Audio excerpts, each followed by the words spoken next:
sejahtera untuk kita semua. Perkenalkan, nama saya Yohana Febrianti. Di sini saya membuat video sebagai tugas UTS Sejarah Indonesia 2 dari Bapak Nurdiansa MPD dengan judul Sejarah Perjalanan Belanda ke Indonesia. VOC itu apa sih? VOC adalah singkatan dari Verenigde Oost-Indies, yaitu sebuah kongsi dagang Belanda atau yang disebut juga dengan Persekutuan Perusahaan Hindia Timur.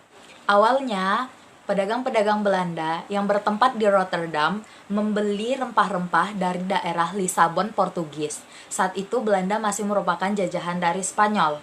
Kemudian terjadilah perang 80 tahun, yaitu perang antara Spanyol dan Belanda yang merupakan perang kemerdekaan Belanda atas Spanyol.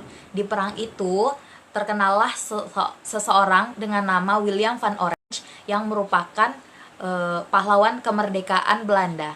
Pada tahun 1580, Raja Philip dari Spanyol naik tahta.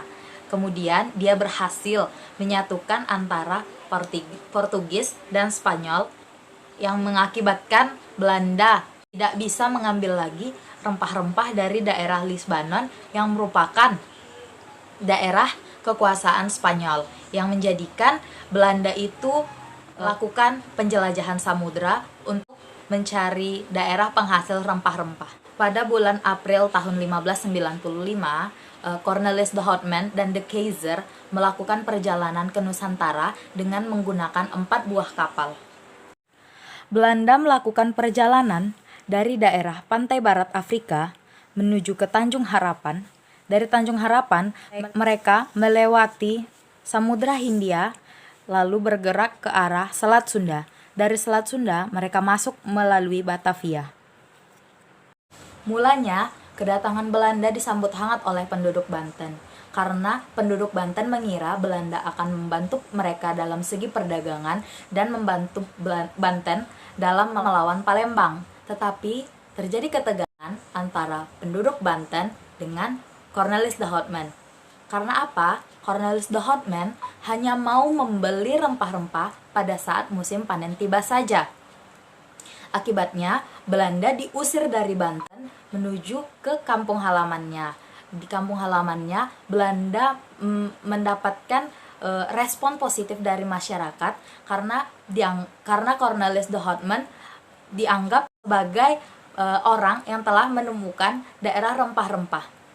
Pada 20 November 1598, rombongan baru dari Belanda yang dipimpin oleh Jacob van Neck tiba di Banten dengan 8 buah kapal. Saat itu, hubungan Banten dan Portugis sedang memburuk, sehingga kedatangan Belanda ke Banten disambut dengan baik karena Jacob van Neck yang hati-hati dan pandai mengambil hati petinggi Banten, sehingga 3 dari 8 kapal yang mereka bawa dikembalikan ke Belanda dengan muatan penuh rempah-rempah. 5 kapal yang tersisa mereka kirimkan ke Maluku. Di Maluku juga sama. Kedatangan Belanda disambut dengan baik karena Maluku menganggap Belanda dan Portugis itu bermusuhan, sehingga Belanda diterima dengan baik. Keberhasilan ekspedisi Belanda melakukan perdagangan rempah-rempah juga merupakan dorongan kepada pengusaha-pengusaha Belanda agar dapat berdagang di Indonesia, yang menyebabkan persaingan antara pedagang-pedagang Belanda yang ada di Indonesia. Juga Belanda juga harus bersaing dengan Portugis, Spanyol, juga Inggris. Pada 1602, kongsi dagang kecil ini bersatu menjadi kongsi dagang yang lebih besar yang kita kenal dengan VOC. Pengurus pusar VOC ini terdiri dari 17 orang. Dari 17 orang itu, VOC mendirikan sebuah kantor di daerah Banten yang diketuai oleh Francois Suiter. Tujuan dibentuknya VOC adalah sebagai berikut. 1. Menghindari persaingan tidak sehat di antara sesama pedagang Belanda sehingga keuntungan maksimal dapat diperoleh. Yang kedua, memperkuat posisi Belanda dalam menghadapi persaingan dengan bangsa-bangsa Eropa lainnya maupun dalam bangsa-bangsa Asia.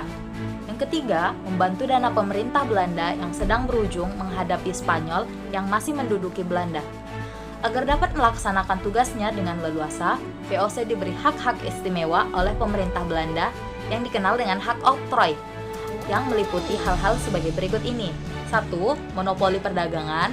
Yang kedua, mencetak uang dan mengedarkan uang. Yang ketiga, mengangkat dan memberhentikan pejabat. Yang keempat, mengadakan perjanjian dengan raja-raja lokal. Yang kelima, memiliki tentara untuk mempertahankan diri. Yang keenam, memberikan benteng dan pusat pertahanan. Yang ketujuh, menyatakan perang dan damai. Yang kedelapan, mengangkat dan memberhentikan penguasa-penguasa setempat. Karena hak-hak istimewa tersebut, pada tahun 1605, VOC berhasil merampas benteng pertahanan Portugis yang ada di Ambon. Lalu pada tahun 1609, VOC berhasil mendirikan loji, yaitu pangkalan dagang yang ditempatkan di Banten. Lalu tahun selanjutnya, VOC berhasil mengangkat seorang gubernur jenderal yang bernama Peter Both ditempatkan di Ambon. Tetapi VOC merasa Ambon itu adalah tempat tidak strategis untuk dijadikan pangkalan dagang. Kemudian perhatian VOC tertuju kepada Jayakarta yang merupakan tempat strategis untuk dijadikan pangkalan dagang utama. JP Kon berhasil merebut daerah Jayakarta. Orang-orang Banten yang berada di Jayakarta diusir, lalu kota Jayakarta dibakar. Pada tanggal 30 Mei 1619, JP Kon mengubah nama Jayakarta menjadi Batavia yang sesuai dengan nama nenek moyang mereka, yaitu bangsa Bataaf. Batavia kemudian dijadikan markas besar oleh VOC. Kemunduran dan kebangkrutan VOC terjadi pada awal abad ke-18 yang disebabkan oleh hal-hal sebagai berikut. 1. Banyak korupsi yang dilakukan oleh pengawas-pengawas VOC. Yang kedua, anggaran pegawai terlalu besar sehingga akibat semakin luasnya wilayah kekuasaan VOC. Yang ketiga, biaya perang untuk memadamkan perlawanan rakyat sangat besar. Keempat, persaingan dengan kongsi dagang bangsa lain seperti kongsi dagang Portugis dan kongsi dagang Inggris. Yang kelima, hutan VOC yang sangat besar. Yang keenam, pemberian dividen kepada para pemegang saham walaupun usahanya mengalami kemunduran. Yang ketujuh, berkembangnya paham liberalisme sehingga monopoli perdagangan yang diterapkan VOC tidak sesuai lagi untuk diteruskan. Yang kedelapan, kependudukan Perancis terhadap negeri Belanda pada tahun 1795. Perancis memiliki musuh utama Inggris yang berada di India dan meluaskan jajahannya ke Asia Tenggara. Badan seperti VOC tidak dapat diharapkan terlalu banyak dalam menghadapi Inggris sehingga VOC harus dibubarkan. Pada tahun 1795 dibentuklah panitia pembubaran VOC. Pada tahun ini juga hak oktrooi dihapuskan. Pada tanggal 31 Desember 1799, VOC benar-benar dibubarkan dengan saldo kerugian 134,7 juta gulden. Semua kerugian dan harta kekayaan diambil alih oleh pemerintah Kerajaan Belanda.